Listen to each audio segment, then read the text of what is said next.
The email arrived like any other, buried between promotional offers and newsletter updates. Mandatory meeting, your attendance required. 45 years at Meridian Technologies had taught me to recognize trouble when I saw it.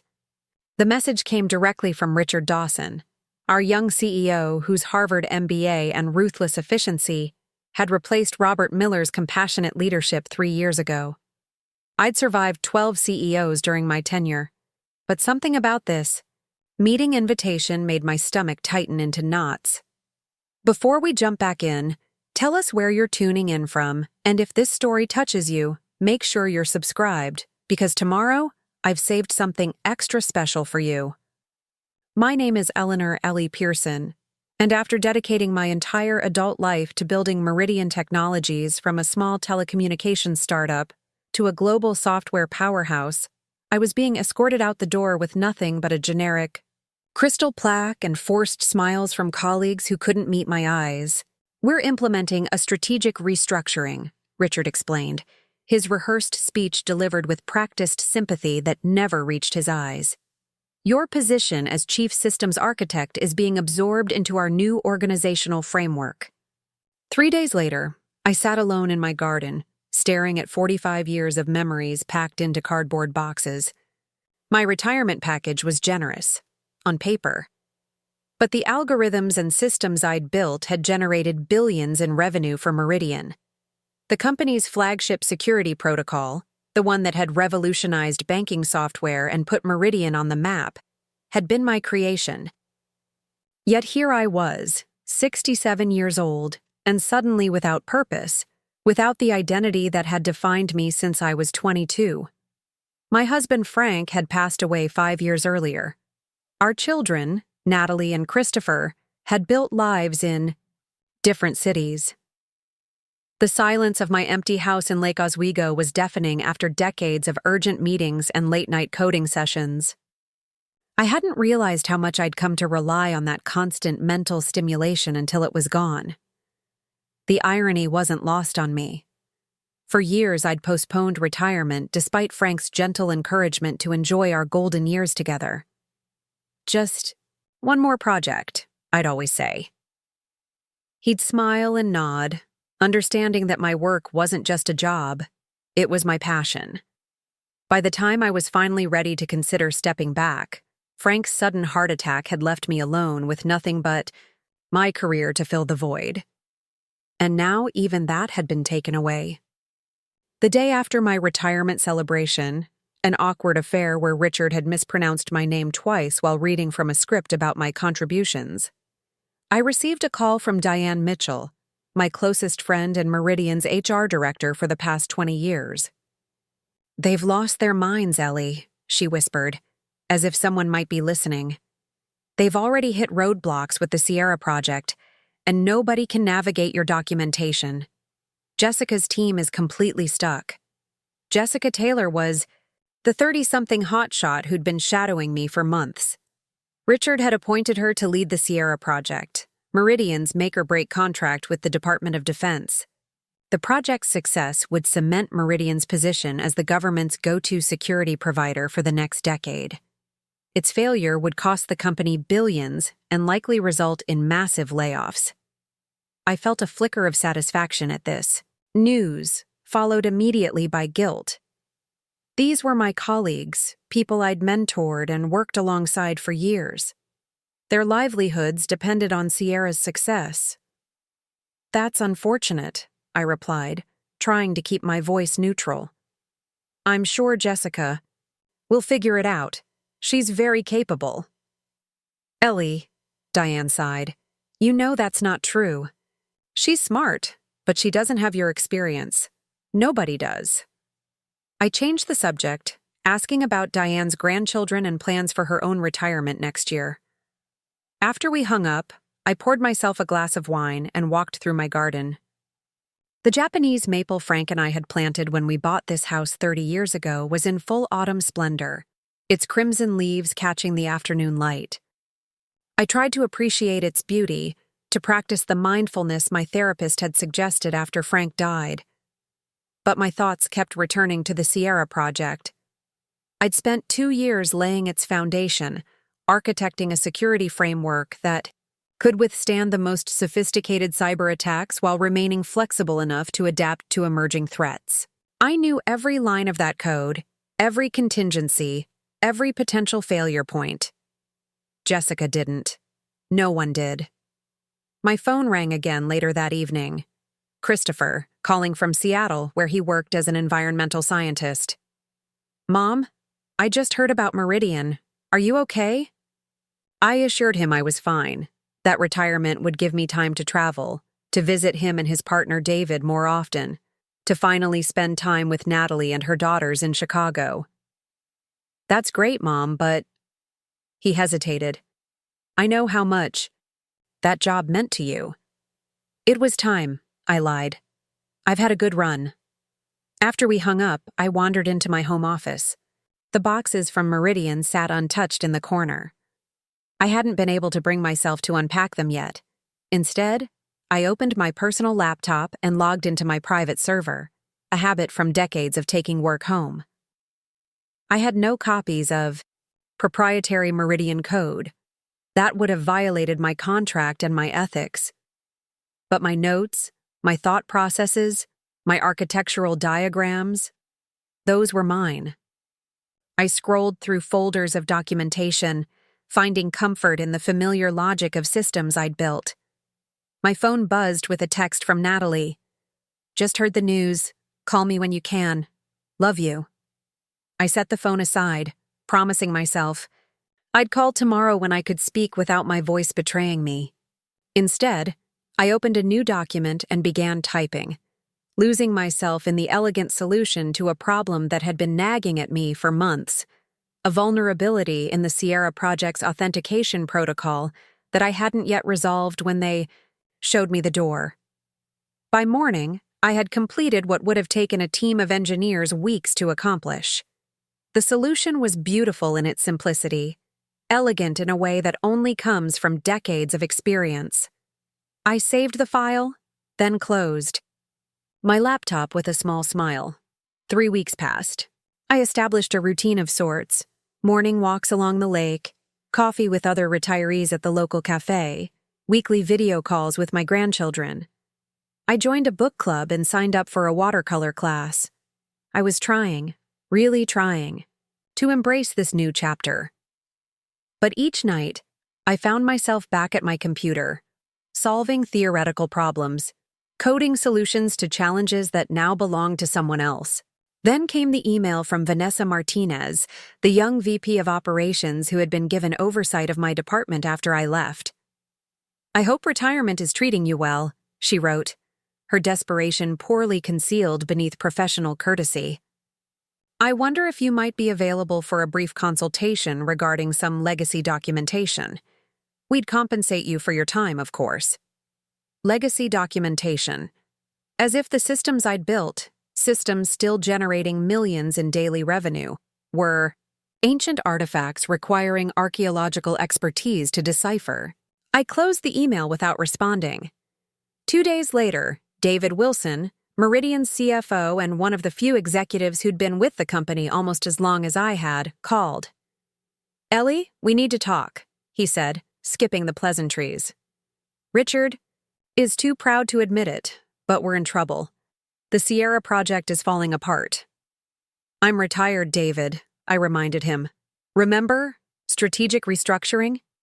He sighed heavily. "That was Richard's decision, not mine. You know I fought against it." Did I know that? David had been conspicuously silent during my final weeks. No lunch invitations, no words of support, certainly no offers to leverage his considerable influence with the board on my behalf. "What exactly do you want, David?" "A consultation. 2 weeks max. We'll pay you your old salary plus a premium. Just help Jessica's team get past these roadblocks, and then you can go back to enjoying retirement." I thought about the elegant solution sitting on my laptop. 2 minutes to email it over and their problems would be solved. But something held me back. "I'll think about it," I said, and ended the call.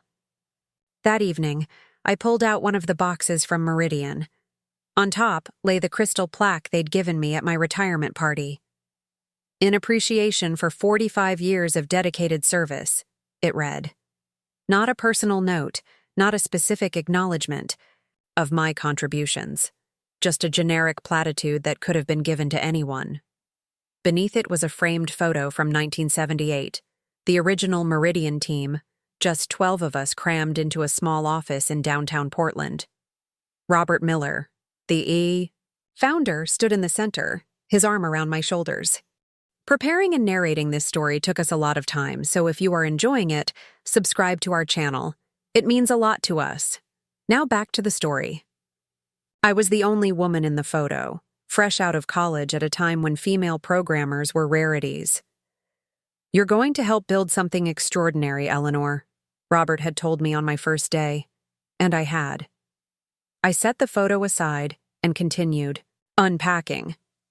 Technical manuals I'd written, awards the company had won for systems I'd designed, a coffee mug with the company's original logo, relics from a life I'd thought would be mine forever.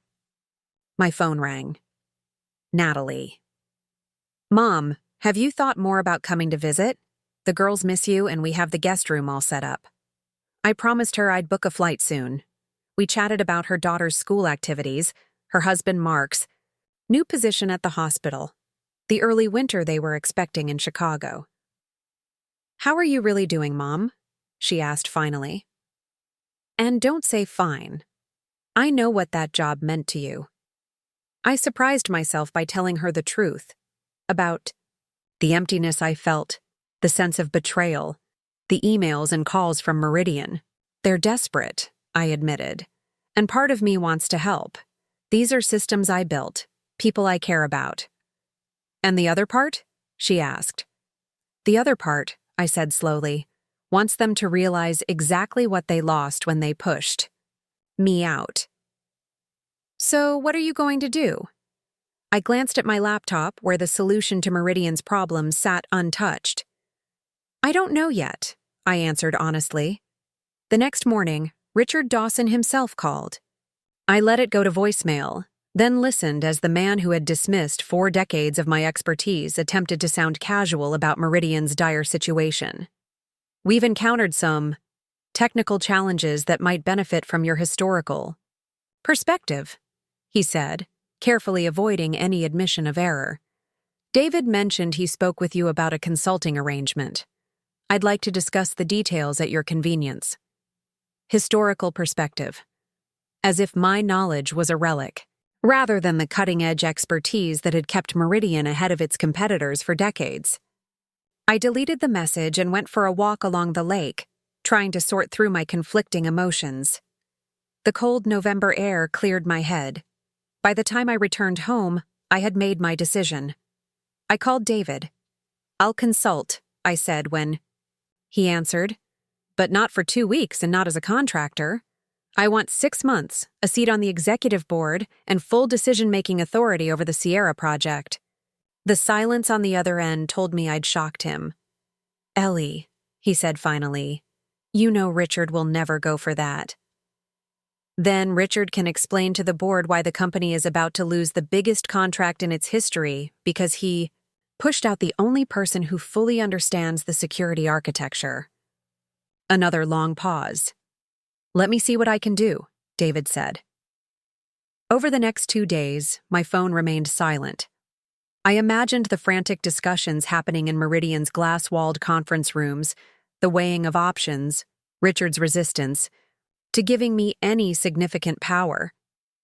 I waited, surprisingly calm. For the first time since my retirement, I felt in control. On the 3rd day, my daughter Natalie called. Mom, have you seen the news about Meridian? I hadn't. I quickly pulled up a financial news site on my laptop. The headline made my stomach drop. Meridian Technologies stock plummets amid rumors of major contract troubles.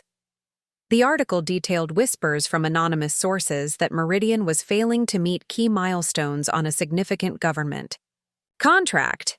Analysts predicted potential layoffs if the company couldn't right the ship. The stock had fallen 18% in a single day, My phone buzzed with a text from David. Board meeting tomorrow, 9 a.m. They want you there. I looked again at the news article, thinking of all the people at Meridian. Not the executives who had pushed me out, but the engineers, the support, staff, the project managers who had nothing to do with that decision. People with families, mortgages, children in college. My conscience warred with my pride. In the end, it wasn't a difficult decision. I'll be there, I texted back. The next morning, I stood before my closet considering my options. For decades, my work wardrobe had consisted of practical, professional attire that would help me blend in rather than stand out in the male-dominated tech world. But today was different. I selected a tailored crimson suit I'd bought for Natalie's wedding but rarely had occasion to wear. Bold, confident, unmistakably feminine. I paired it with the pearl necklace Frank had given me on our 35th anniversary and the tasteful gold watch that had been a gift from Robert Miller when I became Meridian's first female executive. Looking in the mirror, I saw not the retiree they'd dismissed but the architect of their success, the woman who had written code that changed the industry while raising 2 children, supporting her husband's career, and mentoring generations of young engineers. The Meridian headquarters looked the same as it had 3 weeks ago, yet walking through the revolving glass doors felt surreal. The security guard's eyes widened in recognition. "Ms. Pearson, good to see you back." I smiled, accepting the visitor badge he handed me. "Just a meeting today, Carlos." The elevator ride to the executive floor gave me time to steady my nerves. When the doors opened, Diane was waiting, her face a mixture of relief and anxiety. "Thank God you're here," she whispered, hugging me tightly. "It's worse than they're admitting. The DoD is threatening to pull the contract entirely." She walked me to the boardroom, updating me on the crisis in hurried whispers. Jessica Taylor had discovered a critical security flaw in the authentication protocol, the very vulnerability I'd solved that first night after my retirement. Testing had failed repeatedly, deadlines had been missed, and the client was losing patience. Richard wanted to patch it and hope for the best, Diane confided. David and the board overruled him. The boardroom fell silent when I entered. 10 pairs of eyes turned to me, some hopeful, some resentful, all desperate. Richard sat at the head of the table, his usual confidence noticeably diminished. David rose to greet me, pulling out a chair directly opposite Richard. "Thank you for coming, Eleanor," he said formally. "We appreciate your willingness to consult on this matter." I set my leather portfolio on the table, taking my time to arrange my space before looking up. "Before we begin, I'd like to clarify what's being offered. My understanding is that you're proposing a 6-month executive position with full authority over the Sierra project, as well as a seat on this board. Is that correct?" The tension in the room thickened. Richard's jaw clenched visibly. "That's not what we discussed," he began, but David interrupted. "Actually, the board has approved those terms. We recognize the urgency of the situation and the unique expertise Eleanor brings." A quick glance around the table confirmed David's words. Even Richard's allies were nodding. The company was in crisis, and I was the lifeline they hadn't wanted to need. "In that case," I said, opening my portfolio and removing a printed document, "I believe I can help."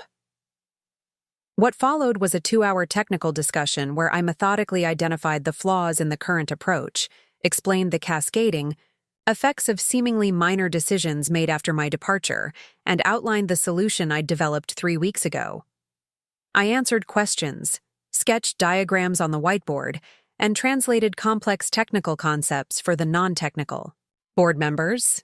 By the end, the relief in the room was palpable. Even Richard had dropped his defensive posture, grudgingly acknowledging the elegance of my solution. "Implementation will take approximately 3 weeks, I concluded. I'll need direct access to Jessica's team and authority to make personnel adjustments as necessary." "Of course," David agreed quickly. "Whatever you need." "And one more thing," I added, looking directly at Richard. "I want Jessica Taylor to remain as project lead. She's made mistakes, but she has potential. I'll mentor her properly, which is something she should have had from the beginning." Richard looked like he wanted to object. Jessica had been his protégé, his choice to replace me. But he simply nodded. As the meeting concluded, board members approached to welcome me back, to thank me, to express confidence in my ability, to save the project. Richard hung back, clearly uncomfortable. When the room had emptied except for the two of us, he finally spoke. "I may have been hasty in my restructuring decisions," he said stiffly. It wasn't an apology, but it was as close as a man like Richard could come to admitting he'd made a catastrophic error. "The company has changed considerably since Robert's day," I replied evenly. "But some principles remain constant. Institutional knowledge has value. Experience matters. And sometimes, Richard, the most innovative solution isn't bringing in someone new. It's recognizing the untapped potential of what you already have." I gathered my things and walked out, leaving him to absorb that lesson or not. It wasn't my concern. I had work to do, a team to rebuild, and a legacy to secure. Not just for myself, but for every overlooked older worker who still had so much to contribute. As I rode the elevator down to what had once been my department, I felt a lightness I hadn't experienced in years.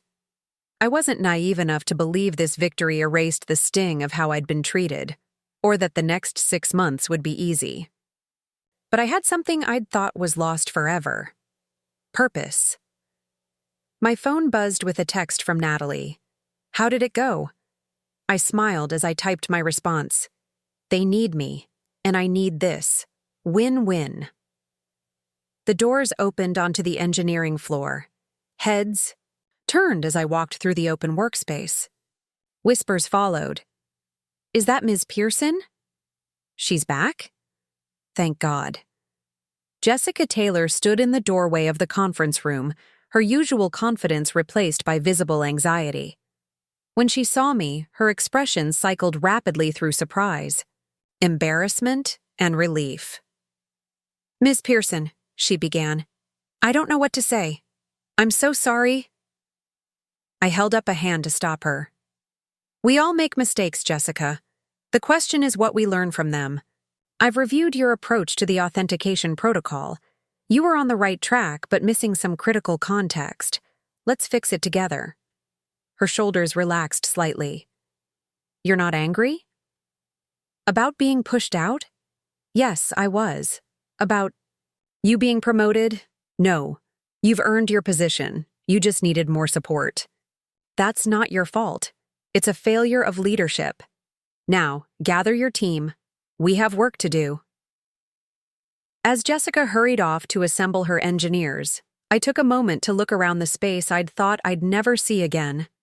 On the wall hung Meridian's mission statement, words I'd helped Robert Miller craft 40 years ago. Building tomorrow's solutions with yesterday's lessons and today's innovations. For the first time since receiving that meeting invitation, I smiled. Tomorrow was looking brighter already. And yesterday's lessons? They were about to be heard loud and clear. Jessica and her team gathered in the Sierra Project War Room, a large conference space with walls covered in whiteboards and monitors displaying real-time development metrics. The energy in the room shifted noticeably as I entered. Relief mingled with apprehension. These young engineers had heard stories about me, but few had worked directly under my leadership. "Let's start with what we know," I began, moving to the central whiteboard. "The authentication protocol is failing at scale, correct?" For the next 2 hours, I listened as Jessica and her team detailed their approaches, their failures, their growing desperation as deadlines loomed. I asked questions, challenged assumptions, and gradually pieced together what had happened after my departure. "You've been trying to retrofit a quantum-resistant layer onto the existing framework," I observed, studying their code architecture on one of the screens. "That's why the system keeps collapsing under load testing." Jessica nodded, her expression a mixture of frustration and embarrassment. Richard insisted we use the quantum protection module from Axion Systems. Their sales team convinced him it was industry-leading. Axion, I repeated, unable to hide my dismay. Did anyone mention that their industry-leading module is incompatible with our proprietary encryption layers? The silence that followed told me everything. This was why companies failed. Decisions made in boardrooms by executives who didn't understand the technical implications, who prioritized vendor relationships and buzzwords over architectural integrity. Okay, I said, turning to a fresh section of whiteboard. We're going to rebuild this correctly. I need you all to forget the Axion module completely. It's not salvageable. For the remainder of the day, I guided the team through my solution, not simply handing it to them, but helping them understand each component, each interconnection, each potential failure point. By evening, we had a clear implementation plan and a renewed sense of possibility. As the team dispersed, Jessica lingered behind. I don't understand, she said quietly. I've been studying your systems for months, but I never saw this approach. It's not in any of the documentation. I smiled, remembering myself at her age, technically brilliant, but still learning that system architecture was part science, part art, and part hard-won wisdom. Some solutions only come with experience, Jessica. And some? I hesitated, choosing my words carefully. Some I keep in my head until they're fully formed. She absorbed this, then asked the question that was clearly troubling her.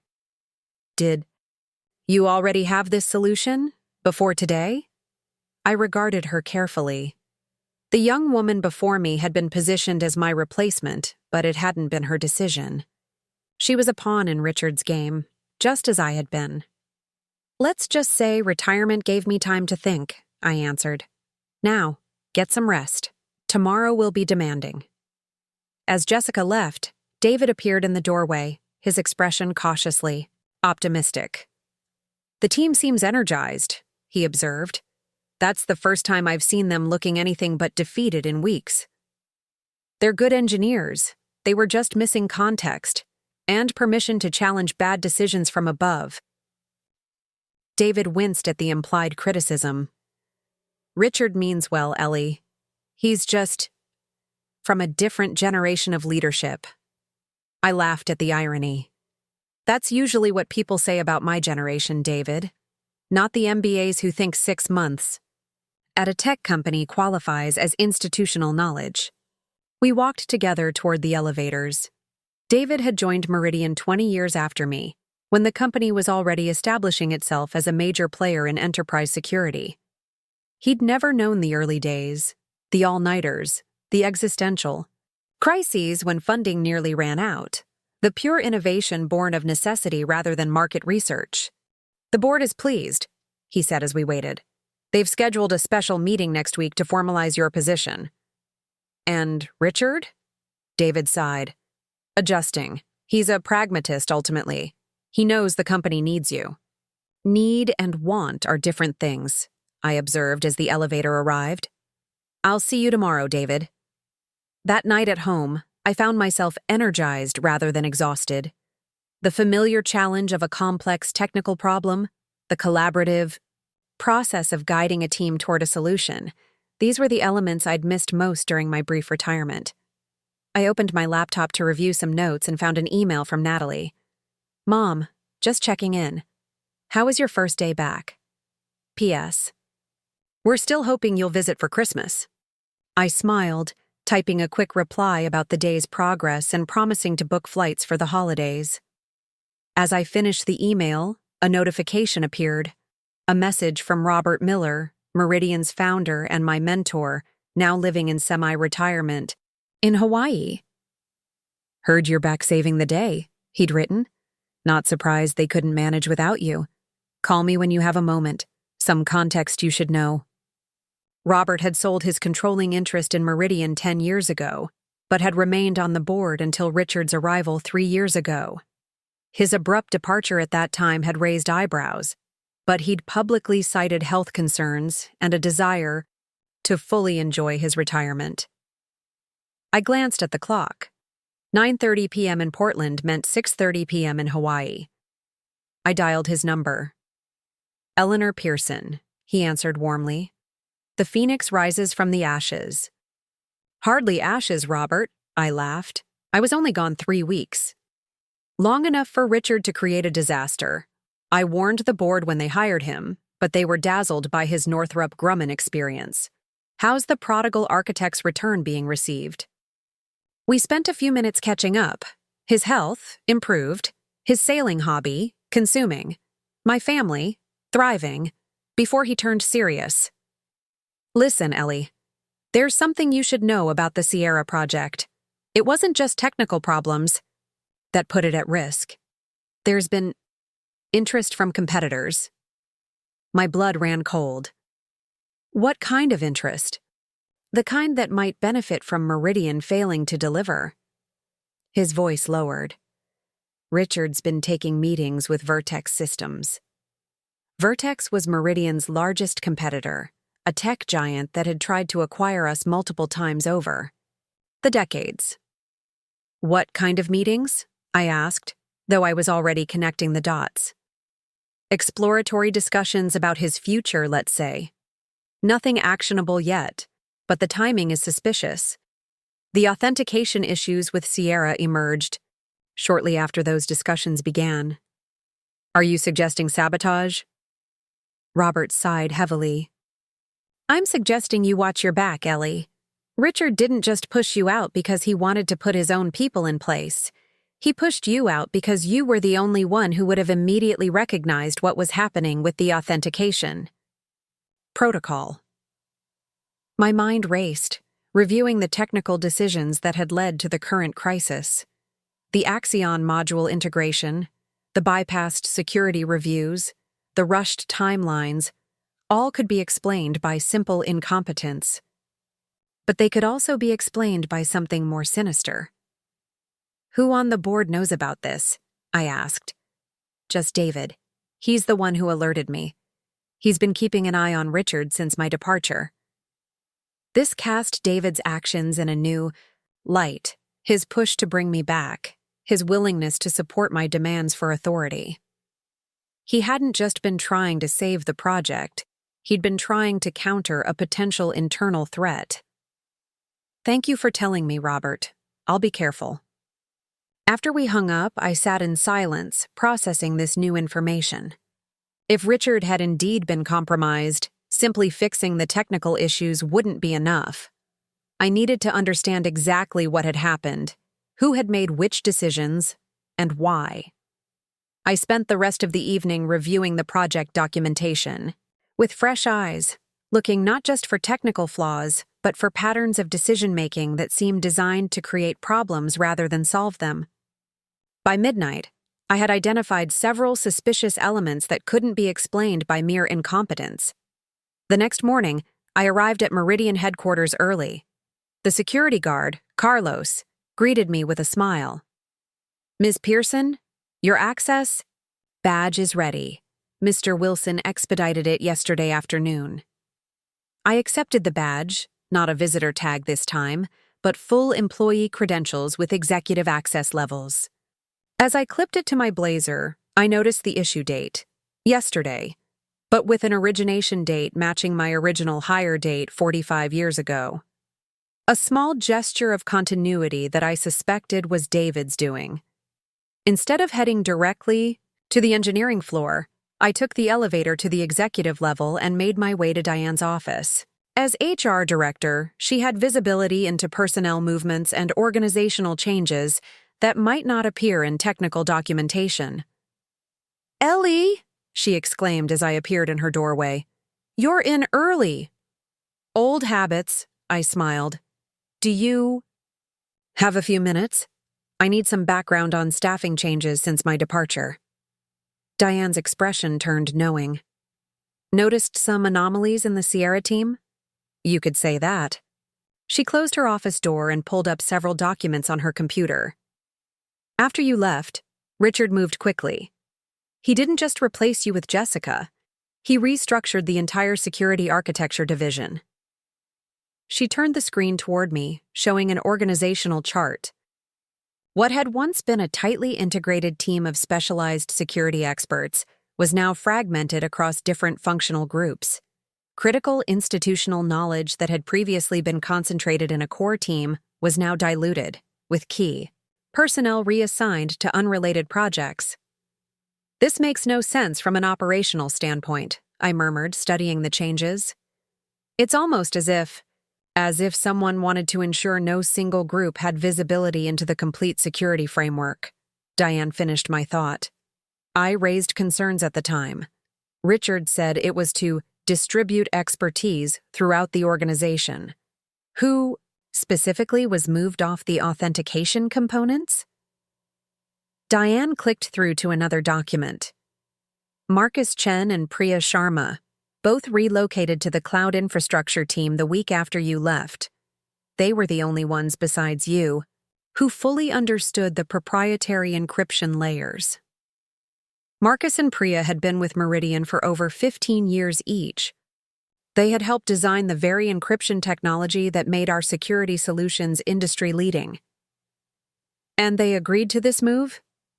Diane's expression darkened. They were given the standard choice: accept reassignment or separation. Marcus nearly quit, but he's putting 2 kids through college. The picture was becoming clearer, and it wasn't pretty. Richard hadn't just pushed me out. He had systematically dismantled the team most qualified to identify security vulnerabilities in our most critical project. "I need to speak with them," I said. "Immediately." "They're both working remotely today," Diane replied, checking her calendar. "But I can arrange a secure video conference in an hour." "Do it. And Diane." I hesitated. "Keep this between us for now." She nodded, understanding the gravity of what we were uncovering. "Always, Ellie." I spent the next hour in my temporary office, a glass-walled space near the engineering floor that had been hastily prepared for my return. Through the transparent walls, I could see Jessica's team already at work implementing yesterday's solutions. Their focus was encouraging, but my conversation with Robert and the organizational discoveries from Diane had added a troubling dimension to the technical challenges. At precisely 9 a.m., Diane messaged that the video conference was set up in a secure meeting room. I gathered my notes and made my way there, careful to maintain a casual demeanor. If Richard had allies watching, I didn't want to telegraph my suspicions. The secure conference room was one of the few spaces at Meridian without glass walls, a Faraday-caged environment designed for discussions of proprietary technology and classified client information. I closed the door behind me and initiated the connection. Marcus and Priya appeared on the split screen, both in their home offices. Their expressions brightened visibly when they saw me. "Ms. Pearson," Marcus exclaimed, "the rumors are true." "We heard you were back to rescue Sierra," Priya added. "Thank goodness."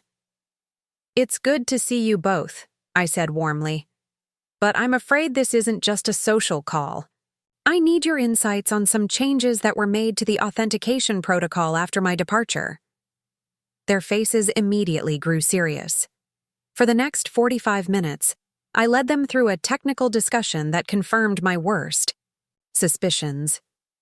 The changes Richard had authorized, particularly the integration of the Axion module, had created deliberate vulnerabilities in the system, backdoors that wouldn't be apparent except under specific load conditions. "We tried to warn Jessica," Priya said, frustration evident in her voice, "but she was under direct orders from Richard to implement the changes exactly as specified. And once we were moved to cloud infrastructure, we lost access to the Sierra codebase entirely," Marcus added. "It felt calculated." "It was," I confirmed grimly. "One last question. Have either of you been approached by representatives from Vertex Systems in the past 6 months?" They exchanged surprised glances. "How did you know?" Priya asked. "They reached out to both of us about senior positions. Significant salary increases, equity packages." "But we declined," Marcus hurried to add. We've been with Meridian too long to jump ship, especially to a competitor. I never doubted your loyalty, I assured them. But the outreach is part of a pattern I'm seeing. Thank you both for your candor. I'll be in touch soon. After ending the call, I remained in the secure room, organizing my thoughts. The picture was now crystal clear. Richard had been systematically undermining Meridian's position on the Sierra project, creating technical vulnerabilities while simultaneously dispersing the expertise that could identify them. The only question was why? Was he simply preparing for a lucrative position at Vertex, or was there something more complex at play? I needed hard evidence before taking this to the board. Accusations of corporate sabotage against the CEO would require more than suspicious patterns and technical anomalies. My phone buzzed with a message from Jessica. Team is making progress, but we've hit a snag with the encryption handshake. Could use your guidance when available. The immediate crisis still needed attention, regardless of the broader conspiracy. I texted back that I'd join them shortly, then gathered my materials and left the secure room. As I walked toward the engineering floor, I nearly collided with Richard coming around a corner. He seemed startled to see me in this part of the building. Eleanor, he recovered quickly. I was just coming to check on your progress with the Sierra issues. We're making headway, I replied neutrally. The team is implementing the architectural revisions I outlined yesterday. Excellent. I've scheduled a call with the Department of Defense for tomorrow to reassure them we're back on track. I'll need you to join and provide technical credibility. The request seemed reasonable on the surface. I was indeed the most qualified person to explain the technical solutions. But in light of what I now suspected, I wondered if Richard was trying to maneuver me into publicly endorsing temporary fixes that would ultimately fail. I'll be there, I agreed. Though I should note we're implementing fundamental architectural changes, not quick patches. The DoD should understand this is a comprehensive rebuild of certain components. A flicker of something, annoyance, concern, crossed his face before his professional mask returned. Of course. Your expertise is exactly why we brought you back. Speaking of which, I've been meaning to discuss your compensation package. Perhaps dinner this evening. The invitation caught me off guard. Richard had never shown any interest in social engagement with me before my retirement. I appreciate the offer, but I'll need to work late with Jessica's team. I declined smoothly. Perhaps later this week. He nodded, seemingly unsurprised by my response. Of course. Your focus on Sierra is exactly what we need right now. As he walked away, I couldn't shake the feeling that he was testing me, perhaps trying to gauge how much I knew or suspected about his activities. I continued to the engineering floor, where Jessica and her team were huddled around a workstation, analyzing logs from their latest test run. The encryption handshake is failing at precisely the same point, a young engineer was explaining as I approached. It's as if the Axion module is rejecting valid certificates during high concurrency operations. That's because it is, I confirmed, joining their circle. The module wasn't designed for our certificate authority structure, but more importantly, the integration was implemented incorrectly, deliberately so, I now believe. Jessica's eyes widened. Deliberately? That doesn't make sense.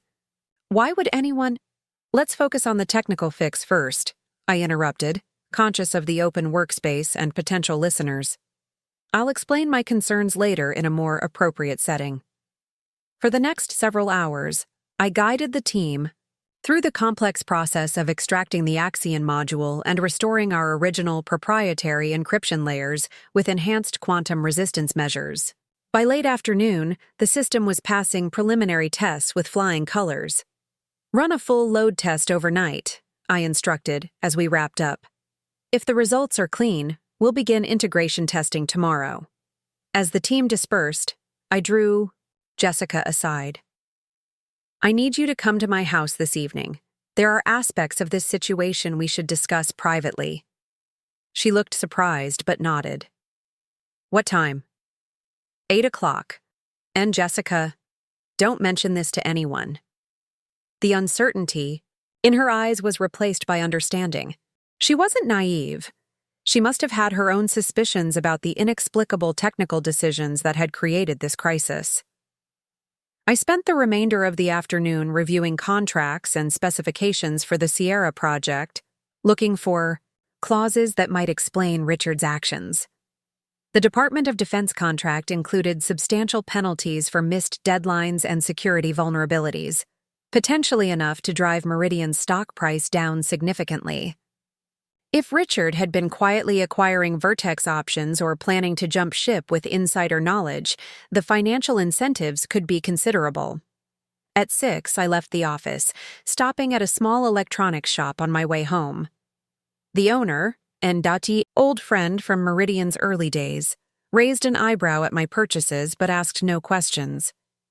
By the time Jessica arrived at 8, I had swept my home office for listening devices and set up a white noise generator as an extra precaution. Paranoid, perhaps, but necessary given what I was beginning to uncover.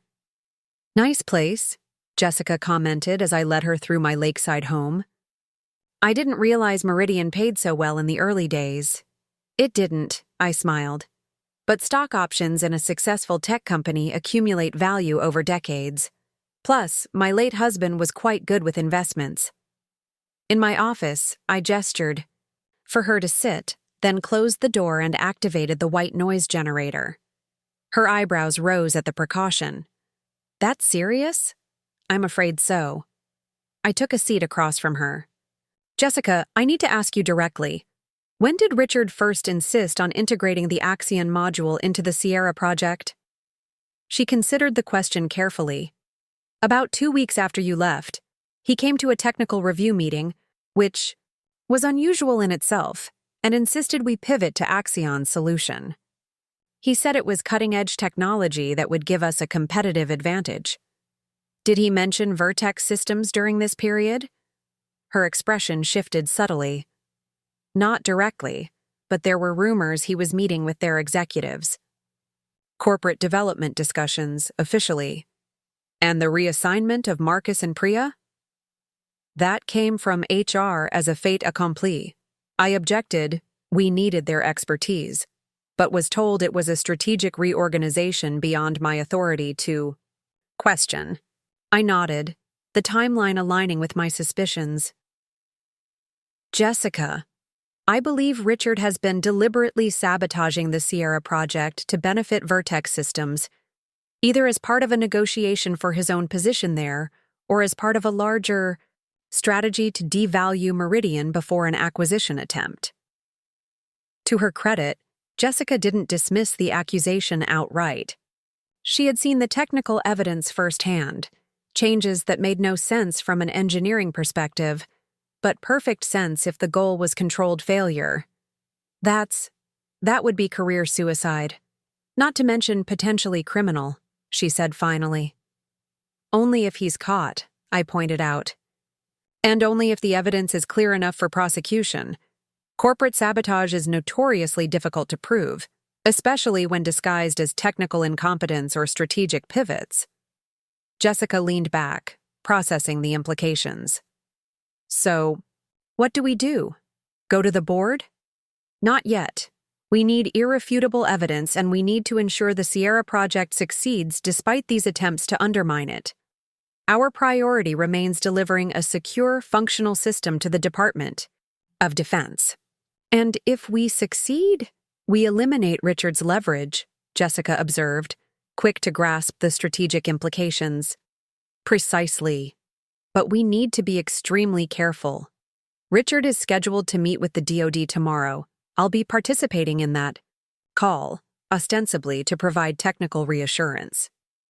It's a perfect opportunity for him to continue sowing doubt," Jessica realized, "to subtly undermine our progress while appearing to support it. Which is why we need to be prepared. I want you to compile a comprehensive technical briefing, every issue we've identified, every solution we're implementing, with clear metrics showing our progress. I'll present it directly, leaving no room for misinterpretation." She nodded, determination replacing concern. I'll have it ready by morning. One more thing, I added. From now on, full code reviews before any changes are implemented. Nothing gets integrated without multiple sets of eyes on it, regardless of who authorizes the change. Even if it comes from Richard? Especially then. After Jessica left, I called David from a prepaid phone I'd purchased earlier. Another paranoid precaution, perhaps. But if Richard had indeed been compromised, I couldn't risk my regular communications being monitored. Ellie? David answered, clearly surprised by the unknown number. Is everything all right? Not exactly, I replied. I need to meet with you, tonight, if possible. Not at the office, not at my home, and not anywhere Richard might expect. There was a pause as he absorbed the urgency in my voice. There's a 24-hour diner in Beaverton, Maryland's. I can be there in 30 minutes. Make it an hour. And David, come alone. This isn't a conversation for anyone else yet. The drive to Beaverton gave me time to organize my thoughts. I had suspicions and circumstantial evidence, but nothing concrete enough to take action against a CEO. David's perspective as CFO would be crucial. He would have visibility into financial patterns I didn't, potentially including Richard's compensation structure and any unusual trading activity. Maryland's diner was nearly empty when I arrived, just a few night shift workers and long-haul truckers occupying booths along the windows. I chose a table in the far corner, positioning myself to see the entrance. David arrived precisely on schedule, looking concerned but composed. He ordered coffee for both of us before settling into the vinyl booth across from me. I assume this isn't about technical issues with Sierra, he began once the waitress had left. It's about why those issues exist in the first place. I kept my voice low. Robert called me last night. He mentioned Richard's meetings with Vertex. David's expression confirmed this wasn't news to him. I've been tracking those interactions since January. Nothing explicitly improper. Discussions about potential partnerships, technology sharing. While simultaneously dismantling the team responsible for our core security architecture and introducing vulnerable code into our most critical government contract, I finished.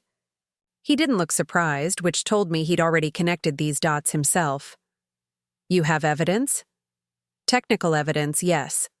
The Axion integration was implemented in a way that creates predictable vulnerabilities under specific load conditions.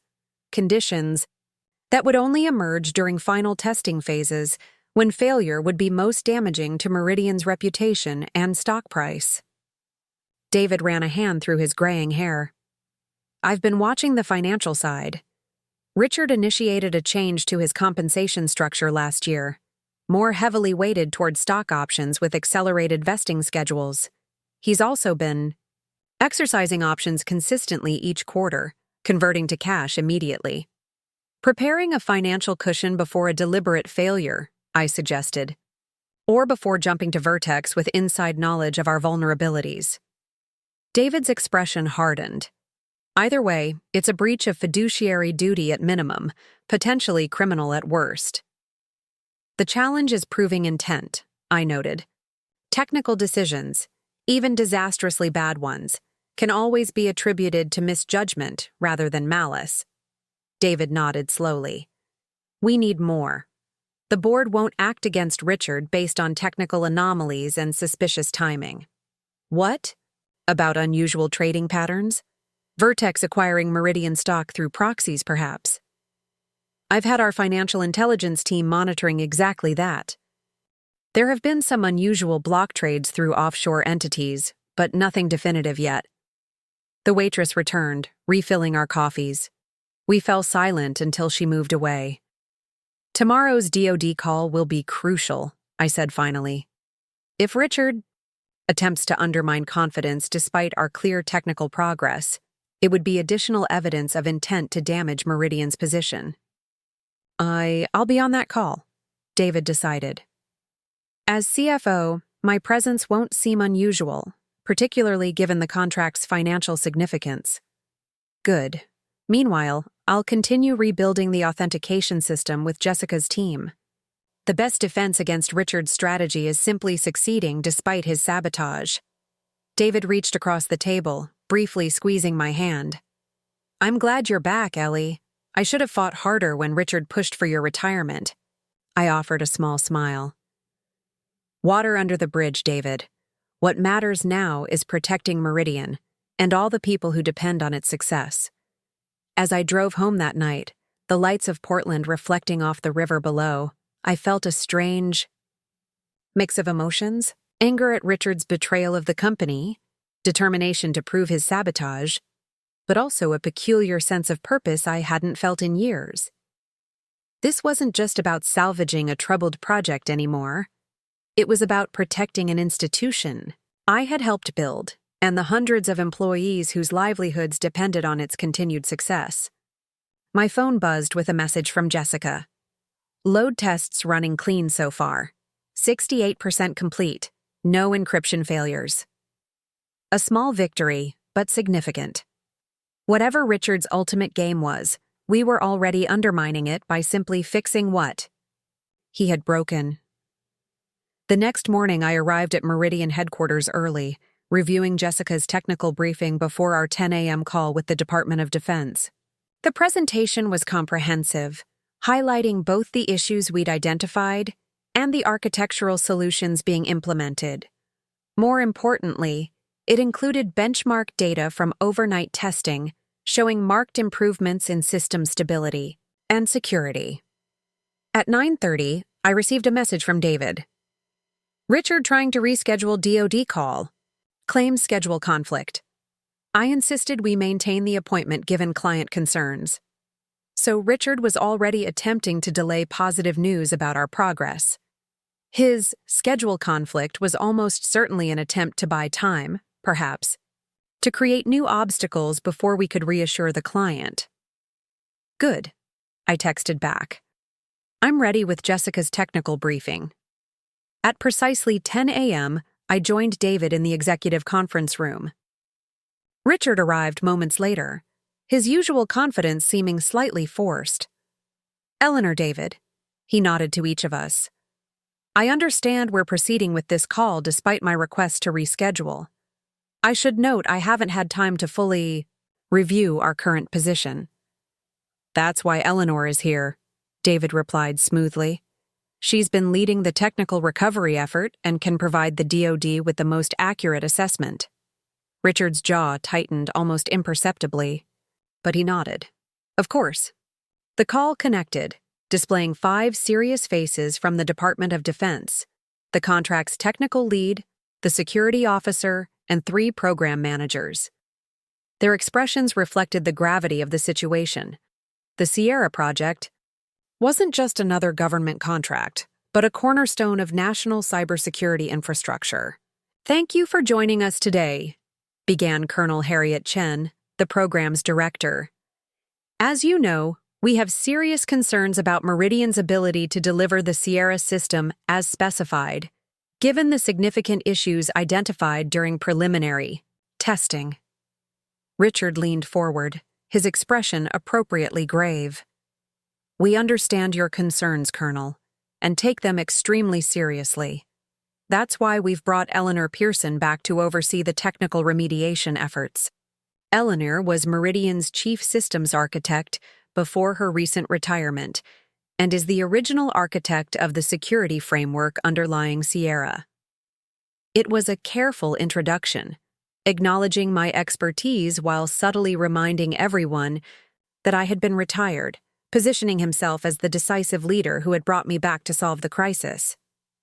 Ms. Pearson, Colonel Chen turned her attention to me. Our technical team reported fundamental flaws in the authentication protocol. During last month's testing, can you address the nature of these issues and your remediation strategy? This was my moment. I shared my screen, displaying the first slide of Jessica's briefing. Colonel, what your team identified were not flaws in the underlying security architecture, but vulnerabilities introduced during a recent integration of third-party components, specifically the Axion Quantum Protection Module. I walked them through the technical details, explaining both how the vulnerabilities had been introduced and how we were resolving them by returning to Meridian's proprietary encryption layers with enhanced quantum resistance measures. Overnight, testing shows an 82% reduction in authentication failures under peak load conditions, I concluded, displaying the benchmark data. We anticipate full resolution within 7 business days, with comprehensive security verification completed 3 days after that. Colonel Chen's expression had shifted from concern to cautious optimism. This is more promising than we expected, Ms. Pearson. May I ask why Meridian attempted to integrate this third-party module when your proprietary technology was already meeting specifications? Before I could answer, Richard interrupted smoothly. A strategic decision to leverage emerging quantum protection technology, Colonel.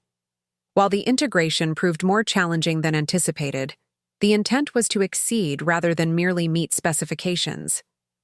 It was a plausible explanation, if one ignored the technical reality that the integration had been implemented in a way that guaranteed failure. With all due respect, I added carefully, it appears the integration was executed without full technical review by our security architecture team.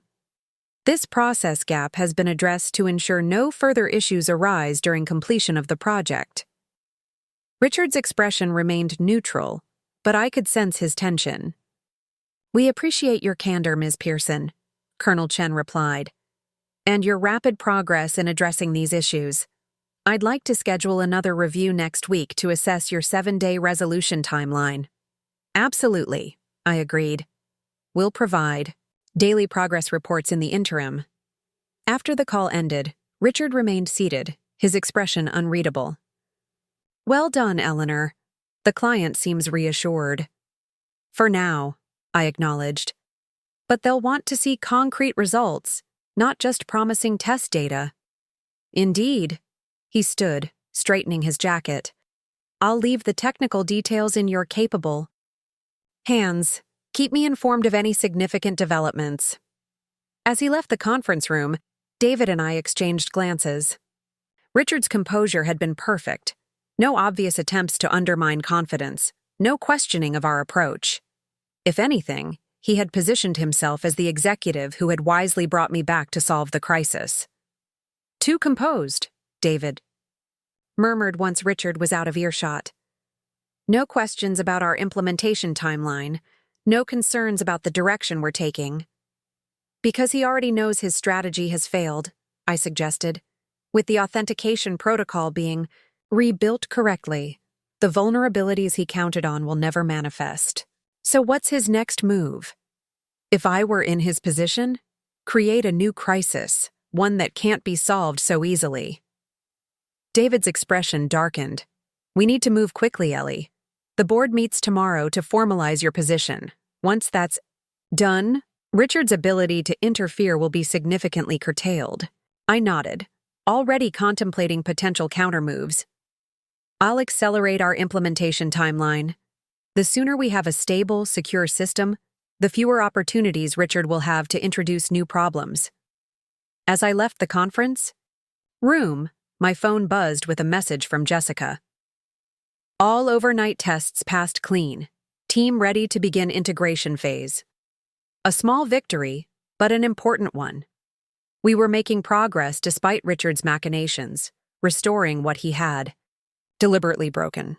But the real challenge still lay ahead, proving his sabotage conclusively enough for the board to act. For now, though, I had a system to rebuild, a team to lead, and a company to protect.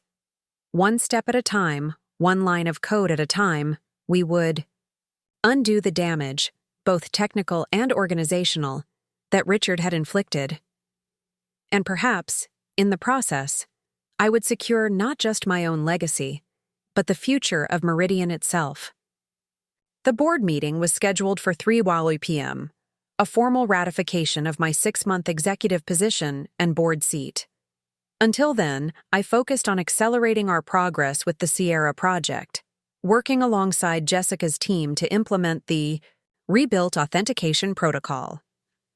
We're ahead of schedule, Jessica reported mid-morning, showing me the latest test results. If we maintain this pace, we'll have a fully functional system by Friday, 3 days ahead of the timeline we gave. Colonel Chen. Excellent, I nodded.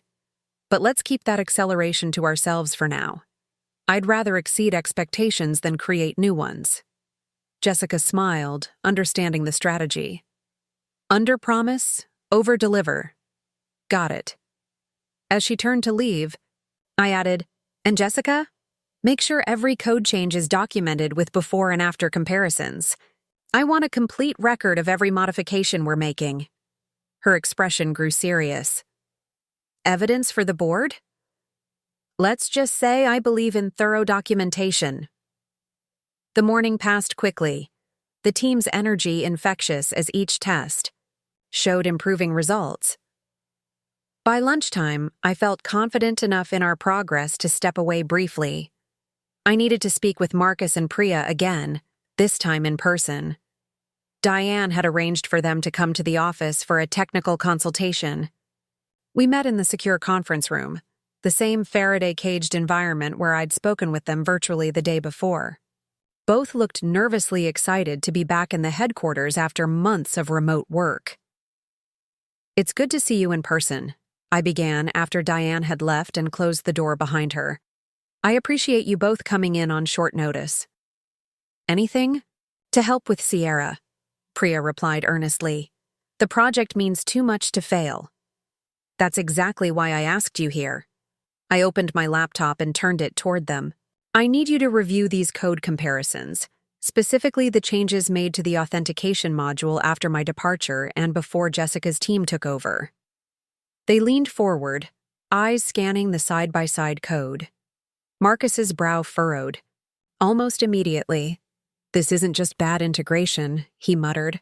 "This is deliberate," Priya finished, pointing to a specific function. Look at this authentication bypass. It's subtle but unmistakable. Under normal testing conditions, it wouldn't trigger, but under high-load processing. Exactly, I confirmed. A ticking time bomb that would only detonate when the system was in production with thousands of concurrent users. Marcus looked up, his expression troubled. Who implemented these changes? That's what I need to establish conclusively. The commits are linked to Jessica's team, but she insists they were implementing specifications handed down directly from Richard. Priya's eyes widened. Are you suggesting? I'm not suggesting anything yet, I replied carefully. I'm gathering facts. What I need from you both is a detailed technical analysis of every suspicious implementation decision. Not just what was done, but how it would impact the system under different conditions, and what expertise would be required to design such specific vulnerabilities. They exchanged glances, clearly understanding the implications. You're building a case, Marcus said quietly. I'm documenting technical findings, I corrected. What those findings might reveal about intent is for others to determine. They nodded, professional instincts overriding any hesitation about potential corporate politics. We'll need a few hours, Priya said, already pulling her laptop from her bag. Take all the time you need. This room is secured for the entire day. As I left them to their analysis, my phone buzzed with a message from David. Richard called emergency executive committee meeting at 2:05, attempting to revise board agenda for 3:00. My stomach tightened. Richard was making his move, trying to change the parameters of my appointment before the board could formalize it. I texted back, on my way to your office now. I found David at his desk, his normally composed manner showing signs of stress. He's claiming new developments with the Sierra project require a reassessment of our recovery strategy, David explained as soon as I closed his office door. He's prepared a presentation suggesting your approach is too conservative and time-consuming. I raised an eyebrow. Based on what evidence? We're ahead of schedule on every metric. He's bringing in a consultant from Axion Systems, the company whose module created this mess in the first place. They're supposedly going to present an accelerated solution. The strategy was becoming clear. Richard couldn't prevent my appointment directly, But he could attempt to dilute my authority by forcing collaboration with an outside consultant, one he likely controlled. "Who's on the executive committee?" I asked, mentally running through possible allies and opponents. "Besides Richard and myself, there's Vanessa Martinez from operations, James Whitaker from legal, and Elena Rodriguez from business development. Elena is traveling, so that's 4 of us total." I considered the dynamics. Vanessa had replaced me temporarily after my retirement. She would likely feel threatened by my return. James from legal would take the most politically advantageous position. That left David as my only certain ally, not enough to block Richard's maneuver. "What's his procedural justification for revising the board agenda at the last minute?" I asked. David smiled slightly. "That's where he's vulnerable. Board procedures require 24-hour notice for agenda modifications unless there's an urgent financial or legal matter that can't wait. And a consultant's opinion on technical implementation hardly qualifies." "Exactly. I've already messaged the board secretary noting the procedural violation. She's seeking guidance from the board chair, Robert Lewis." Robert Lewis was one of the newer board members, a former tech executive with a reputation for strict governance. If he sided with procedure, Richard's attempt would be blocked. "Good," I nodded. "Meanwhile, I'll attend this executive committee meeting and address whatever claims this Axion consultant makes." "Be careful, Ellie," David cautioned. "Richard wouldn't make this move unless he was confident in the outcome." "Which means the consultant's presentation is crafted to undermine me, regardless of technical merit." I stood, straightening my blazer. "I'll be prepared." I spent the next hour reviewing every aspect of our implementation plan, identifying potential criticism, points, and preparing counter-arguments. At 1:45, I headed to the executive conference room, arriving intentionally early. Vanessa Martinez was already there, reviewing documents at the far end of the table. She looked up as I entered, her expression carefully neutral. "Eleanor, good to see you back." "Thank you, Vanessa. I appreciate your management of the department during the transition." She nodded, accepting the diplomatic framing of her temporary role. "The team speaks highly of your approach to the authentication issues, quite different from what Richard had been advocating." An interesting comment. Was she distancing herself from Richard's technical decisions? "Different approaches have different merits," I replied neutrally. "In this case, returning to our core architecture with enhancements seemed most efficient." "And most likely to succeed," she added, a hint of frustration in her voice. "The Axion integration was problematic. From the beginning, I questioned it in operations reviews, but—" She trailed off as the door opened. Richard entered, accompanied by a slender man in an expensive suit, who I presumed was the Axion consultant. James from legal followed close behind, then David, who gave me an almost imperceptible nod as he took his seat. "Good, we're all here," Richard began without preamble. "I've asked Dr. Alan Foster from Axion Systems to join us. He's prepared an analysis of our Sierra project challenges and an alternative approach that could accelerate our timeline significantly." Dr. Foster nodded, his expression conveying practiced expertise.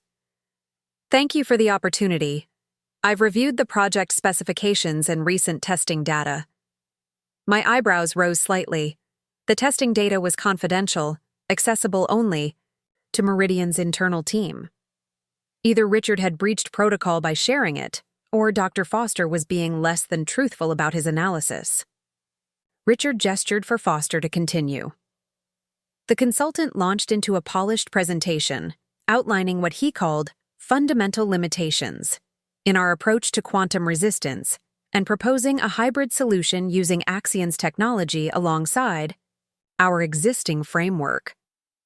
I listened carefully, noting how the presentation cleverly obscured the technical realities behind impressive-sounding jargon. When he finished, Richard turned to me with a tight smile. "Eleanor, I know this differs from your current implementation, but the potential time savings are significant. Your thoughts? All eyes turned to me. This was the moment Richard had engineered, hoping either for my capitulation, which would undermine my authority, or for a technical argument that would make me appear obstructionist. I chose neither option. Dr. Foster's presentation is certainly comprehensive, I began, my voice steady. However, before addressing his technical recommendations, I'm curious about how he gained access to our confidential testing data. Those results aren't shared outside our secure development environment, even with strategic partners. The room fell silent. Dr. Foster's confidence wavered slightly, his eyes darting to Richard. I was provided the necessary information to conduct my analysis, he replied carefully. By whom? I pressed.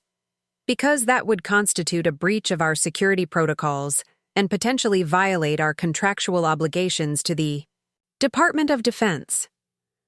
James, the legal counsel, sat up straighter, suddenly more engaged.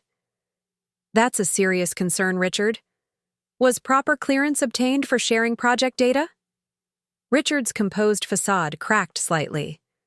The data shared was high-level, not detailed implementation specifics. As CEO, I have discretion to engage external expertise. Not when it comes to classified government contracts, I countered. The Sierra project operates under specific data handling requirements. Any external sharing requires documented approval from both our security team and the DoD liaison. Vanessa nodded in agreement. That's correct. My department handles those approvals, and I've received no requests regarding Axion. Richard's strategy was unraveling. Instead of a technical debate about implementation approaches, we were now discussing potential security violations, a much more serious matter. Perhaps we should table Dr. Foster's proposal until the proper clearances are established, David suggested smoothly. In the meantime, Eleanor can update us on the current implementation progress. Before Richard could object, I pulled up our latest testing results on the conference room display. As of this morning, we've achieved 94% stability in the authentication protocol under maximum load conditions, I reported. We're currently 3 days ahead of the recovery timeline presented to the DoD, with full implementation expected by Friday. The numbers spoke for themselves. Undeniable progress that made Dr. Foster's alternative approach not only unnecessary, but potentially disruptive. That's remarkable progress, Vanessa acknowledged. Why would we consider changing course now? Because the current approach still incorporates long-term technical debt, Richard interjected, attempting to regain control of the narrative. Dr. Foster's solution offers a more modern architecture. With all due respect, I replied, modern doesn't always mean better. Our proprietary encryption layers have been battle-tested in government environments for over a decade. The Axion module, while theoretically impressive, has no comparable deployment history. Dr. Foster shifted uncomfortably. Our technology has been rigorously tested in laboratory environments, but not in production systems handling classified government data at scale, I finished for him. The Department of Defense doesn't award contracts based on laboratory results, Dr. Foster. They need proven security in real-world conditions. The conversation had completely shifted from Richard's intended direction. Instead of questioning my approach, we were now exposing the flaws in his alternative. His expression hardened as he realized his strategy had backfired. I think we've heard enough technical details for now, he said abruptly. The purpose of this meeting was to consider all options before making recommendations to the board. Dr. Foster, thank you for your presentation. The dismissal was clear. Dr. Foster gathered his materials and left, casting a concerned glance at Richard as he exited. Now, regarding the board meeting at 3 Tau, Richard continued, I propose we recommend a modified role for Eleanor, technical advisor rather than executive authority, with final decisions remaining with the current management structure. And there it was, his real objective. Not to change our technical approach, but to limit my authority and maintain his control over the project. That would be a significant departure from what the board has already indicated they support, David objected. And given the progress Eleanor has demonstrated in just 3 days, I see no justification for limiting her role. I agree, Vanessa added, surprising me with her directness. The technical team clearly responds to Eleanor's leadership. Changing the reporting structure now would only create confusion and potentially slow our momentum. Richard looked at James, clearly hoping for support from legal, but the attorney shook his head slightly. From a contractual perspective, stability in leadership is preferable, James noted. The DoD has already been introduced to Eleanor as the technical authority. Changing that narrative now could raise questions about our internal organization. Richard was outnumbered. His carefully constructed plan dismantled piece by piece, but he wasn't finished. As CEO, I have concerns about granting such broad authority to someone who, until recently, was retired from the company, he argued. The board should consider the precedent this sets for future management decisions. The precedent of bringing back institutional knowledge when it's critically needed, I responded, meeting his gaze directly. Of recognizing that experience has value? Those seem like positive precedents to me, Richard. The room fell silent as our exchange revealed the fundamental conflict between us. Not just about the Sierra project or my role, but about our opposing philosophies of leadership and value. David checked his watch. The board meeting begins. In 30 minutes. We should conclude our discussion and prepare our recommendations. I move that we recommend proceeding with Eleanor's appointment as originally proposed, Vanessa stated formally. Full executive authority over the Sierra project and a seat on the board for the 6-month term. Seconded, David added immediately. All in favor? Vanessa looked around the table. David and Vanessa raised their hands. After a moment's hesitation, James joined them, casting an apologetic glance at Richard. Motion carries, Vanessa announced. That will be our recommendation to the board. Richard's face remained impassive, but I could see the calculation in his eyes. He had lost this battle but wasn't conceding the war. Very well, he said, gathering his papers. I'll see you all at the board meeting. As the others filed out, David lingered behind with me. That went better than expected, he murmured. But Richard won't give up easily. I know, I replied. This was just one skirmish. He'll have prepared something for the board meeting. Are you ready for that? I thought of Marcus and Priya, still working in the secure room, documenting the technical evidence of deliberate sabotage. Getting there, but I need another hour. David checked his watch. The board won't get to your appointment until at least 3:30. They have regular business to handle first. Will that be enough time? It will have to be. I returned to the secure conference room, finding Marcus and Priya surrounded by technical diagrams and code printouts. What have you found? I asked, closing the door behind me. Marcus looked up, his expression grim. It's worse than we thought. The vulnerabilities aren't just in the authentication protocol. They're spread throughout the system. Subtle backdoors, deliberate inefficiencies, cryptographic weaknesses that would only become apparent under specific conditions. Priya turned her laptop toward me. We've documented 17 distinct design decisions that can only be explained as intentional sabotage. No competent engineer would make these choices accidentally. I reviewed their findings, each example more damning than the last. The pattern was undeniable. A systematic undermining of the Sierra project's security architecture, implemented with sophisticated knowledge of how to create vulnerabilities that would evade standard testing protocols. And the common factor in all these changes? I asked, though I already knew the answer. Everyone was implemented after your departure, Marcus confirmed. And everyone was directly requested by Richard, bypassing normal code review procedures. He used his authority as CEO to push these changes through, Priya added. Jessica and her team raised objections but were overruled. I nodded slowly. Can you prepare a concise summary of these findings? Technical details, implementation timeline, and the review process, or lack thereof, for each change. Already working on it, Marcus assured me. We'll have it ready in 20 minutes. Perfect. I need to make a call before the board meeting.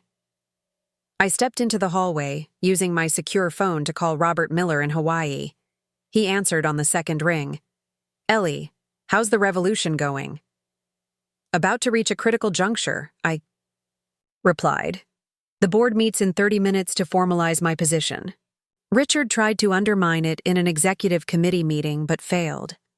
So he'll try a different approach with the board, Robert concluded. What do you need from me? Confirmation of something. When you were still on the board, was there ever discussion of a potential acquisition by Vertex Systems? There was a brief pause. Not formally. But Richard floated the concept in private conversations with several board members, including me. He presented it as a theoretical future possibility, not an active consideration.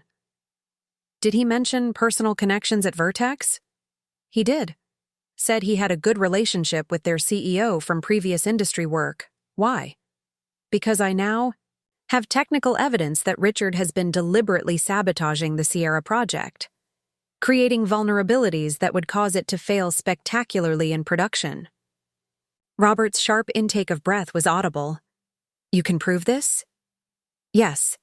And the only logical explanation is to devalue Meridian for acquisition, or to position himself for a move to Vertex with insider knowledge of our weaknesses. The board needs to know immediately. Agreed. But I need to present this carefully. Richard will have his defenders, and accusations of this magnitude require irrefutable evidence. Which you have, Robert stated with confidence. I do. But timing matters. I need to secure my position first, then present the evidence as part of my official duties. Smart. Richard can't easily block you once you're formally appointed. Robert paused, then added, Be careful, Ellie. When cornered, people like Richard become dangerous. I will. Thank you, Robert. I returned to the secure room just as Marcus and Priya were finalizing their summary document. A devastating technical analysis that methodically demonstrated the deliberate nature of the security compromises in the Sierra project. This is excellent work, I told them after reviewing it. Clear, specific, and impossible to dismiss as coincidence or incompetence. What happens now? Priya asked quietly. I present this to the board, but only after my position is secured. Until then, this information stays between us. They both nodded, understanding the delicate balance required. At 3:25, I made my way to the boardroom, summary document securely stored on an encrypted drive in my pocket. David was waiting outside, his expression tense but determined. Richard's in there already, he murmured. He arrived with Chairman Lewis 15 minutes early. They've been in private conversation. My heart sank slightly. If Richard had managed to influence the chairman before the meeting, my path would be more difficult. Any sense of what they discussed? David shook his head. But Lewis is a stickler for procedure. Even if Richard made his case, Lewis will ensure all voices are heard. The boardroom doors opened and the secretary appeared. Ms. Pearson, Mr. Wilson, the board is ready for you now. We entered the formal boardroom, a stark contrast to the modern glass aesthetics of the rest of the building. Here, rich wood paneling and leather chairs created an atmosphere of gravitas, a reminder that despite Meridian's technical innovation, corporate governance remained a traditional affair. The board consisted of 9 members, Chairman Robert Lewis, Richard as CEO, and 7 independent directors with backgrounds ranging from technology to finance to government relations. I recognized most of them from previous presentations during my tenure as Chief Systems Architect. Ms. Pearson, welcome, Chairman Lewis began formally. The board has been briefed on your return to assist with the Sierra project and is considering formalizing your position as requested by the executive committee. I nodded respectfully. Thank you, Chairman Lewis. Before we proceed to that matter, however, CEO Dawson has raised some concerns he wishes to address. And there it was, Richard's countermove, positioned ahead of my appointment. David tensed beside me, but I remained outwardly calm, having anticipated something like this. Richard stood, his demeanor professional and measured. Thank you, Chairman. Members of the board, while I appreciate Ms. Pearson's willingness to return from retirement during this challenging period, I have significant concerns about the precedent and operational implications of granting her the broad authority proposed. He went on to outline a series of ostensibly reasonable objections: disruption to the current management structure, potential confusion in client relationships, questions about long-term accountability for decisions made during a temporary appointment. Furthermore, he continued, I believe the technical approach Ms. Pearson is implementing, while solid, is unnecessarily conservative. We have opportunities for more innovative solutions that could strengthen our market position. I waited patiently as Richard completed his carefully crafted argument, designed to sound reasonable while effectively neutralizing my authority. Thank you, Mr. Dawson, Chairman Lewis acknowledged. Ms. Pearson, would you like to respond to these concerns? I would, Chairman Lewis. I stood, centering myself before addressing the board. First, regarding disruption to the management structure. The Sierra project is already disrupted. That's why we're here. The question isn't whether change is necessary, but what kind of change will most effectively resolve the crisis. I paused, making eye contact with each board member before continuing. As for innovation versus conservation, I would simply point to results. In the 3 days since my return, we've achieved 94% stability in the authentication protocol, with full implementation expected by Friday, 3 days ahead of the schedule we presented to the Department of Defense. I displayed the latest testing results on the boardroom screen, allowing the numbers to speak for themselves. These aren't theoretical projections but measured outcomes from actual testing. The approach works because it leverages Meridian's core strengths rather than attempting to integrate inadequately tested third-party components. Several board members nodded appreciatively at the concrete progress. Richard shifted in his chair, clearly not having anticipated such definitive results so quickly. Ms. Pearson, one of the directors spoke up, your technical credentials are not in question, but Mr. Dawson raises valid concerns about granting executive authority to someone who, until recently, was retired from the company. How do you respond to that? It was a fair question, one I had prepared for. My commitment is to Meridian's success, not just in resolving the immediate crisis, but in strengthening our position for the future. The 6-month term allows me to stabilize the Sierra project and mentor the next generation of technical leadership before transitioning authority back to the permanent structure. I glanced at Richard. I have no desire to disrupt Mr. Dawson's broader vision for the company. My focus is solely on ensuring the Sierra project succeeds, a goal I believe we all share. This framing was deliberate, positioning myself as focused on a specific technical challenge rather than threatening Richard's overall authority. It made my request seem more reasonable and less like a power grab. Chairman Lewis studied me thoughtfully. And the board seat? Why is that necessary for your technical role? Transparency and direct communication, I replied without hesitation. The Sierra project impacts every aspect of Meridian's future: stock value, client relationships, competitive positioning. The board deserves unfiltered information about its progress directly from the person responsible. Another director nodded. That makes sense. Technical issues often get sanitized by the time they reach board level. Having the technical authority at the table would ensure we have accurate information. Richard attempted to regain control of the conversation. With all due respect, That's what executive summaries and board presentations are for. Adding a temporary board member creates governance complications, which are well within our authority to manage, Chairman Lewis interrupted, his tone suggesting he wasn't particularly concerned with this objection.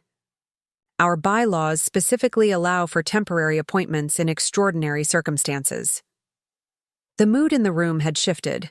What Richard had positioned as reasonable concerns were increasingly appearing as territorial objections without substantive merit.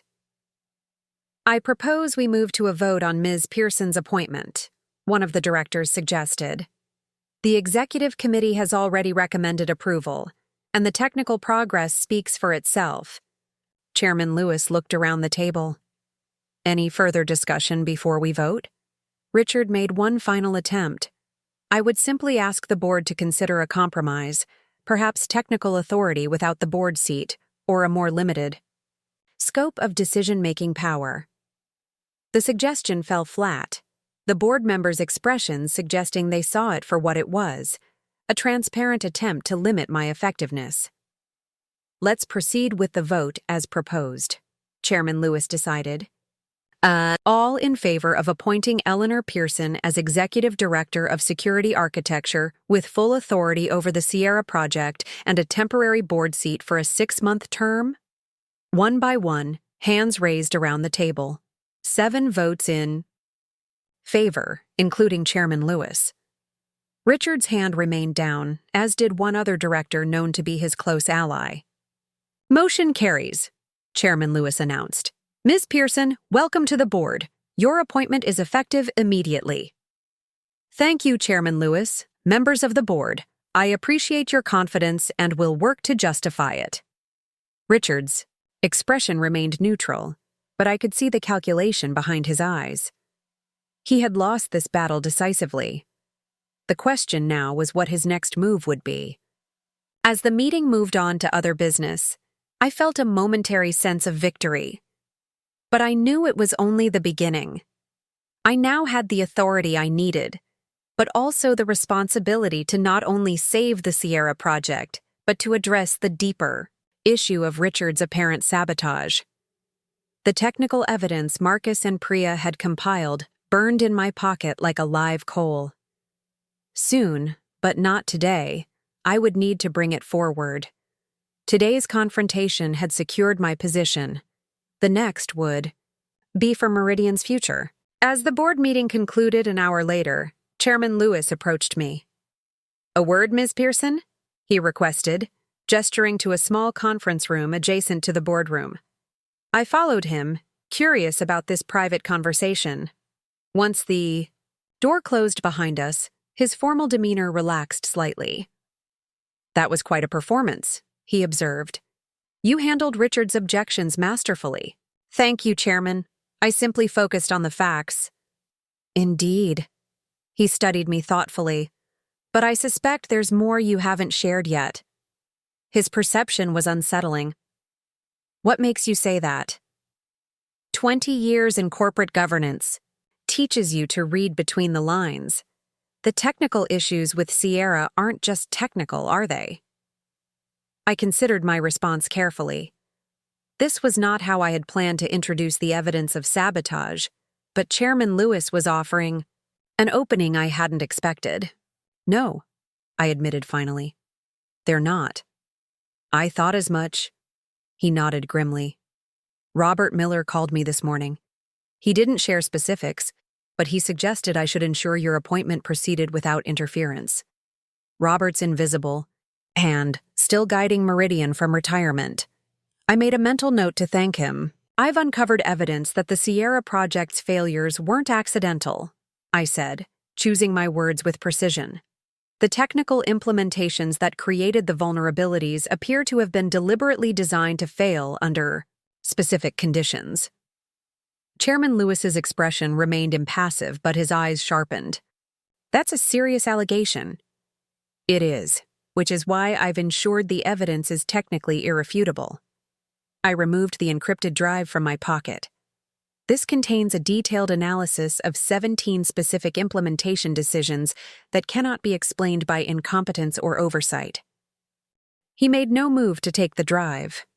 And these implementations were authorized by Richard Dawson, directly bypassing normal code review procedures. Lewis exhaled slowly. You understand what you're suggesting. I do. Corporate sabotage is a serious accusation, which is why I've been methodical in assembling the evidence. And your theory as to motive? There are two possibilities.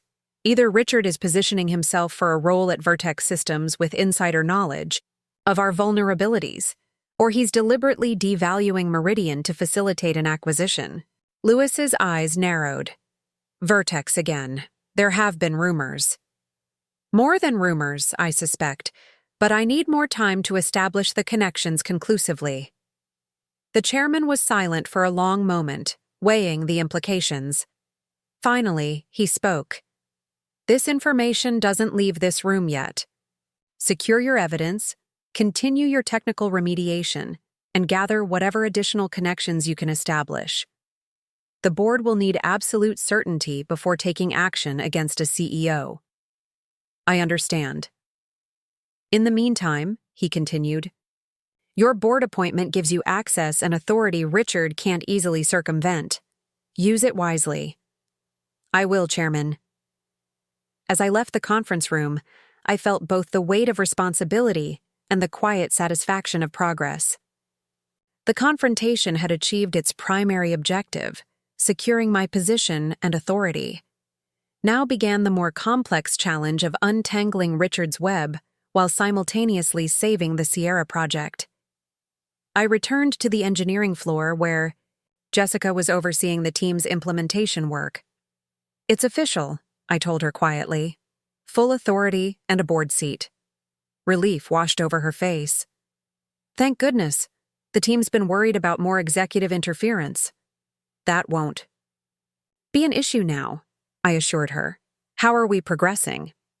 On track for Friday completion.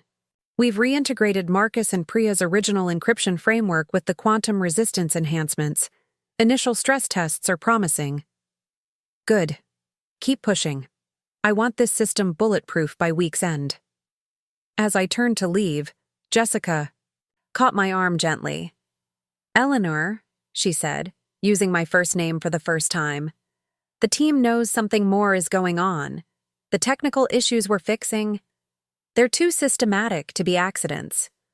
I studied her face, seeing the genuine concern there. You're right, but for now, let's focus on fixing what's broken. The why and how will come later. She nodded, accepting this direction. We won't let you down. I know.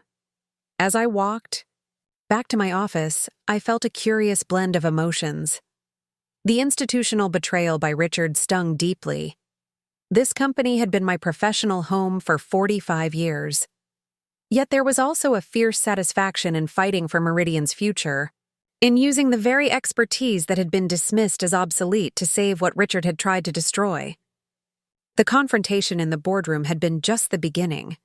Richard now knew I had the authority to undo his sabotage, but he didn't yet know that I had uncovered the deliberate nature of his actions. That revelation would come next, a more dangerous confrontation with much higher stakes. But for today, I had won the first battle. I had reclaimed my place at Meridian and secured the authority to protect its future. As I settled at my desk to plan next steps, I felt more alive, more purposeful than I had in years. They had forced me to retire, then desperately needed my help. Now they would learn exactly what they had lost, and what I was capable of when protecting what I had helped build. Final part, resolution and new beginnings. Morning light streamed through the windows of my Lake Oswego home as I prepared for what promised to be a pivotal day. 1 week had passed since my confrontation with Richard in the boardroom, where I had revealed the evidence of deliberate sabotage in the Sierra project.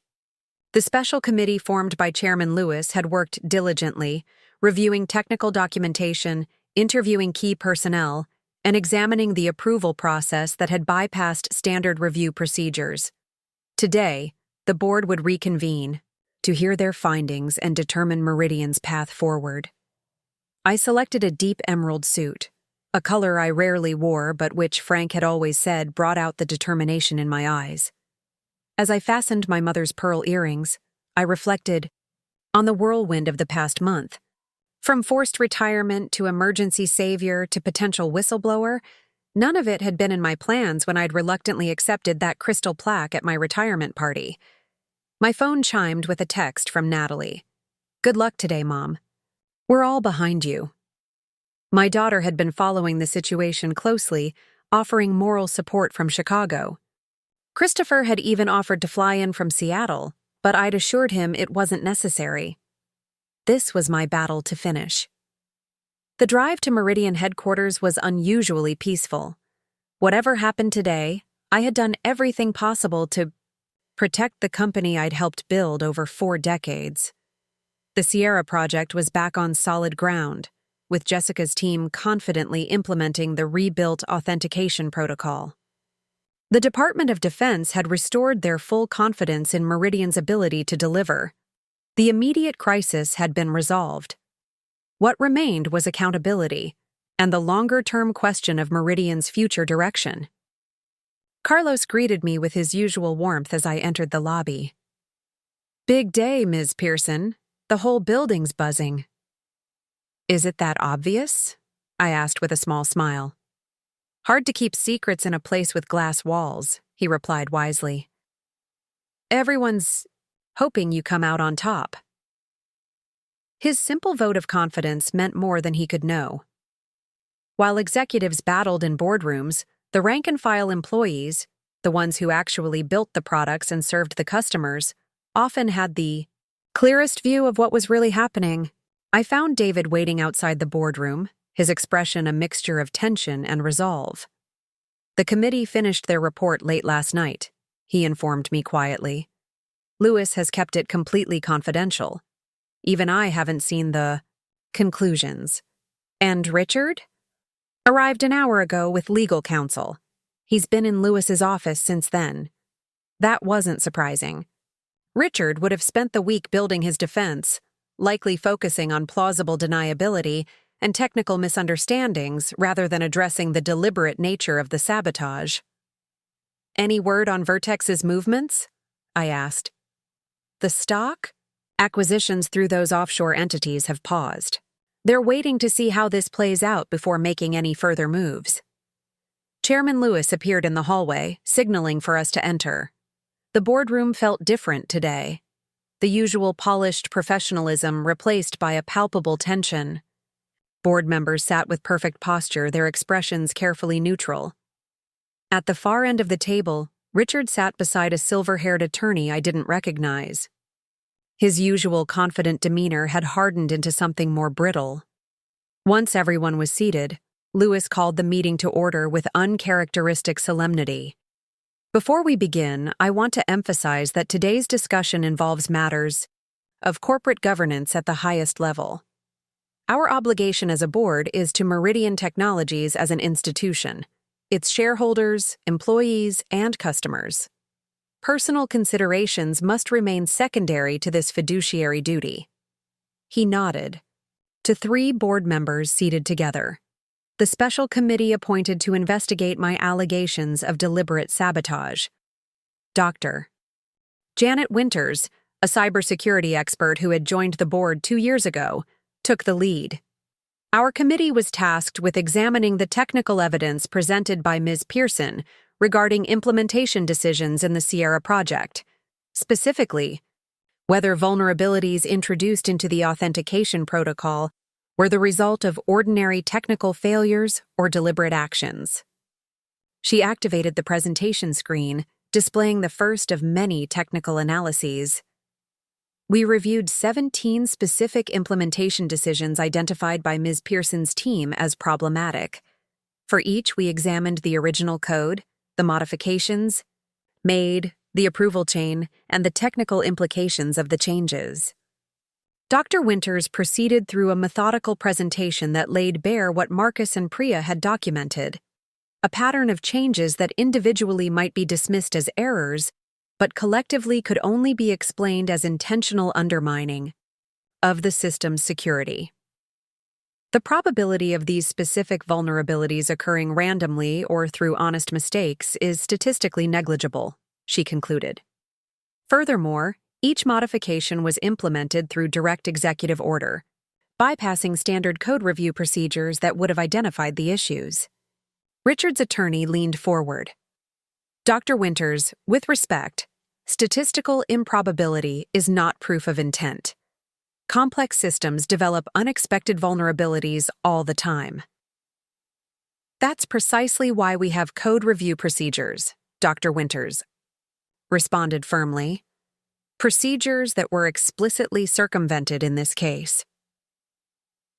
The second committee member, James Whitaker from Legal, continued the presentation, focusing on the procedural aspects.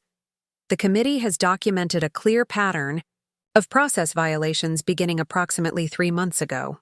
Normal review channels were bypassed, technical objections were overruled without documentation, and key personnel with specific expertise were reassigned away from critical components. He displayed an organizational chart showing the fragmentation of the security architecture team, the same analysis Diane had prepared for me. What's particularly concerning is the timing, Whitaker noted.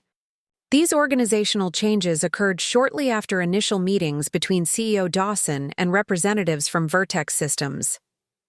Richard's attorney interrupted again. This presentation implies a connection between routine business meetings and internal organizational decisions that is entirely speculative. Chairman Lewis intervened. The committee is presenting factual findings, Counselor. The board will draw its own conclusions.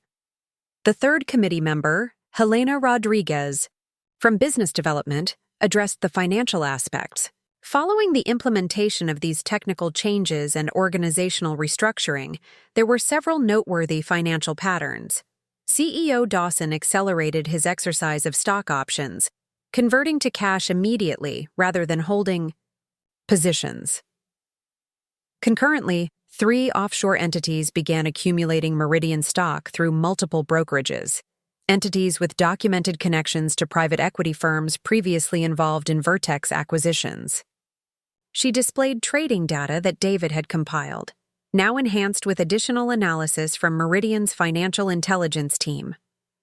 While none of these activities individually violates securities regulations, the pattern and timing correlate precisely with the technical and organizational changes previously outlined. When the committee concluded their presentation, the boardroom fell silent. The evidence, presented dispassionately by respected professionals, was devastating in its totality. Not just technical sabotage, but a coordinated pattern of actions that could only be explained by deliberate intent to undermine Meridian's position. Chairman Lewis turned to Richard. Mr. Dawson, you've heard the committee's findings. Would you like to respond? Richard conferred briefly with his attorney before standing. His expression was composed, but I could see the calculation behind. His eyes, weighing options, seeking the path that would minimize damage to himself. Chairman Lewis, members of the board, I categorically deny any wrongdoing or intent to harm Meridian Technologies. The technical issues identified in the Sierra project were the result of ambitious innovation efforts that unfortunately didn't perform as expected. The organizational changes were standard efficiency improvements designed to distribute expertise across the company. He turned to face me directly for the first time. Ms. Pearson's interpretation of these events is colored by her personal disappointment regarding retirement. Having built the original systems, she naturally favors legacy approaches over innovation. When problems emerged with newer technologies, she saw conspiracy rather than ordinary technical challenges. It was a clever defense, framing the conflict as old versus new, tradition versus innovation, personal resentment versus forward-thinking leadership. In another context, with less definitive evidence, it might have gained traction. As for my meetings with industry colleagues, including those from Vertex, Richard continued smoothly, these are routine professional interactions. Any CEO who doesn't maintain relationships across the industry is failing in their networking responsibilities. He concluded with a note of injured dignity. I have dedicated 3 years to positioning Meridian for future growth. These accusations are not only false but damaging to the very company Ms. Pearson claims to protect. His attorney added, "The board should also consider the legal implications of these unfounded allegations. Mr. Dawson reserves all rights regarding potential defamation claims." The implied threat hung in the air for a moment before Chairman Lewis responded, "Thank you, Mr. Dawson. The board will consider your perspective alongside the committee's findings." He turned to me. "Ms. Pearson, would you like to address Mr. Dawson's response?" I stood, meeting Richard's gaze directly. I didn't come to these conclusions lightly or quickly. When I first returned to address the Sierra Project issues, my focus was solely on resolving the technical problems. It was only when patterns emerged that couldn't be explained by ordinary mistakes that I began documenting anomalies. I displayed a simple timeline on the presentation screen. The key distinction isn't between innovation and tradition, as Mr. Dawson suggests, but between functional and non-functional systems. The ambitious innovation he references, specifically the Axion module integration, was implemented in a way that guaranteed failure under specific conditions. That's not failed innovation, it's failed implementation of basic security principles. Turning to the board, I continued, "As for my personal feelings about retirement, I'll be direct. Yes, I was disappointed by how my departure was handled. After 45 years of service. But engineering isn't emotional, it's logical. The evidence before you isn't about feelings but about documented code changes, procedural violations, and statistical impossibilities. I concluded simply, the committee has presented the facts, I have nothing further to add." Chairman Lewis thanked us both, then asked Richard, his attorney, and me to step outside while the board deliberated. The three of us waited in uncomfortable silence in an adjacent conference room, Richard studiously avoiding eye contact while his attorney whispered occasionally in his ear. After what seemed an eternity but was probably less than 30 minutes, we were called back. The boardroom atmosphere had shifted subtly, a sense of resolution having replaced the earlier tension. "The board has reached several decisions," Chairman Lewis announced formally. "First, regarding the Sierra Project, Ms. Pearson will continue as executive director with full authority through successful deployment. Her technical leadership has clearly been instrumental in resolving the crisis." Richard's expression remained carefully neutral as Lewis continued. "Second, regarding Mr. Dawson's position, the board has determined that the evidence presented today establishes, at minimum, a serious lapse in judgment and governance. Whether intentional or not, Mr. Dawson's actions created substantial risk to Meridian's most significant contract and potentially to shareholder value." Lewis paused, his gaze direct. "In light of these findings, the board has voted to remove Richard Dawson as Chief Executive Officer of Meridian Technologies, effective immediately." Richard's composure finally cracked. "This is outrageous. You can't possibly—" His attorney gripped his arm, silencing him with a sharp whisper. "A separation agreement has been prepared," Lewis continued undeterred. "It includes standard confidentiality provisions and a cooperative transition, but does not include severance beyond contractual minimums. Mr. Dawson, your legal counsel can review these terms with the board secretary following this meeting." The dismissal was clear and final. Richard stood abruptly, his face flushed with anger. "You'll regret this decision," he stated coldly before his attorney ushered him from the room. Once they had departed, Chairman Lewis addressed the remaining board members and me. "This is an unfortunate but necessary action to protect Meridian's interests. The board will need to establish interim leadership while we conduct a formal search for a new CEO." He turned to me. "Ms. Pearson, in addition to your continued oversight of the Sierra Project, would you be willing to serve as interim Chief Technology Officer?" The board believes your institutional knowledge and demonstrated leadership are exactly what Meridian needs during this transition period. The request caught me by surprise. I had expected to complete my 6-month appointment focusing solely on Sierra, not to take on broader executive responsibility. "I'm honored by your confidence," I replied carefully, "but I had planned to return to retirement once Sierra was successfully deployed." "We understand," Lewis acknowledged. "This would be temporary, perhaps 6 to 9 months while we rebuild the executive team and restore proper governance structures. Your experience is invaluable in understanding what went wrong and how to prevent similar issues in the future."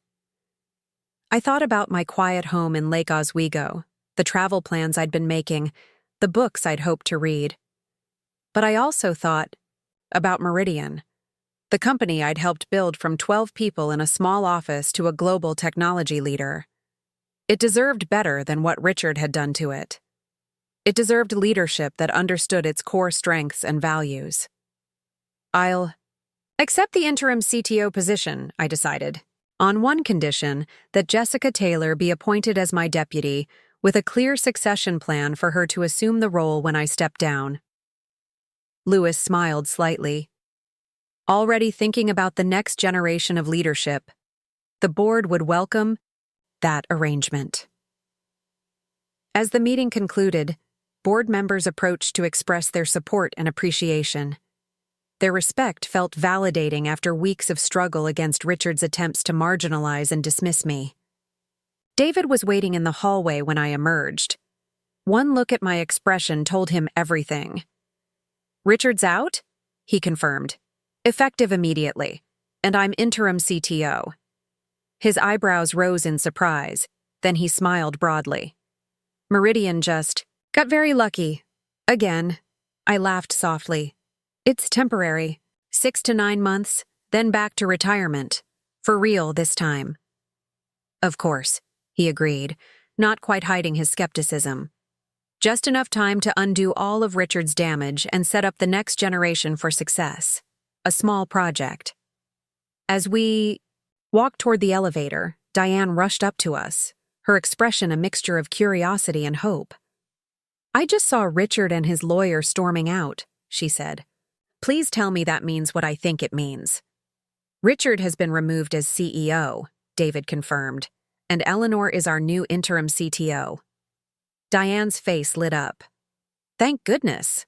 The whole company will be celebrating by lunchtime."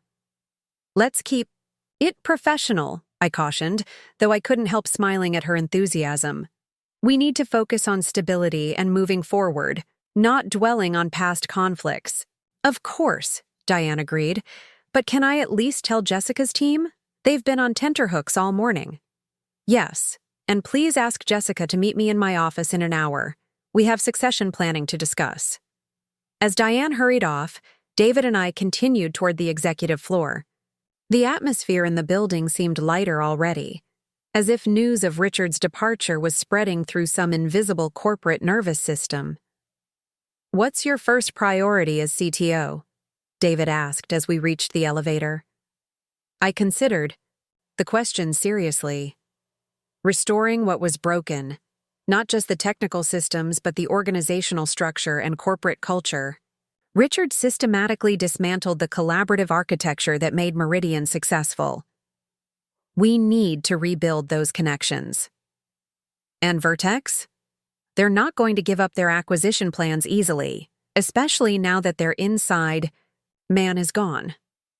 "We'll be watching their movements closely," I assured him. "But the best defense is making Meridian too strong to be an attractive takeover target. That means delivering Sierra successfully, rebuilding our technical core, and leveraging that foundation for the next generation of products." Later that afternoon, I sat in what was now my office, larger and with a better view than the temporary space I'd been using, but somehow less comfortable in its executive isolation. Jessica arrived precisely on time, her expression curious, but composed. "You wanted to see me?" she asked as she took a seat. "Yes, I've just been appointed interim CTO, with a mandate to restore Meridian's technical foundation after the damage Richard did." She nodded. That's excellent news. The entire team is relieved. I accepted on one condition, that you be appointed deputy CTO, with a clear succession plan for you to take over when I leave in 6 to 9 months. Her eyes widened in surprise. Me? But there are more senior architects, people who've been here longer. Experience matters, I acknowledged, but so does the ability to bridge technical excellence with strategic vision. You've demonstrated both during this crisis. You questioned Richard's directives when they didn't make technical sense, even when doing so was professionally risky. That's the kind of integrity Meridian needs in its leadership. Jessica sat silent for a moment, processing the opportunity being presented. I would have a lot to learn, she said finally. Yes, you would. And I'll help you learn it, just as Robert Miller once helped me. That's how institutional knowledge is preserved and extended, not by clinging to the past, but by mentoring the future. As Jessica left my office, visibly energized by our conversation, I felt a sense of completion that had been missing from my forced retirement. This, the identification of talent, the transfer of knowledge, the strengthening of an institution I cared about, was a legacy worth building. I turned to the window, looking out over Portland's skyline with its mixture of historic buildings and modern towers. Meridian's journey would continue long after my second retirement, just as the city had evolved while maintaining its essential character. My phone chimed with a message from Natalie. Just saw the news about Richard on the business sites. Does this mean you're staying at Meridian? I smiled as I typed my response. For a while longer. It turns out they need me for more than just fixing what's broken. They need me to help build what comes next. After 45 years working for the same company, they had forced me to retire, then desperately needed my help. Now, I would finish what I had started, ensuring that Meridian's future would be built on a foundation of technical excellence, ethical leadership, and the wisdom that only experience can provide. The irony wasn't lost on me. Richard had pushed me out because he saw my experience as obsolete. In the end, that same experience had not only saved Meridian's most important contract, but had revealed the betrayal from within and charted the path forward. Sometimes, it takes losing something to truly understand its value. Meridian had nearly lost everything before recognizing what mattered most. I smiled at the thought, gazing out at the city I had called home for my entire career. The view looked different from the executive floor, but the essence remained the same, a place of possibility, innovation, and continuity. My work wasn't finished yet. But for the first time since receiving that meeting invitation a month ago, I was exactly where I needed to be. Up next, you've got 2 more standout stories right on your screen. If this one hit the mark, you won't want to pass these up. Just click and check them out.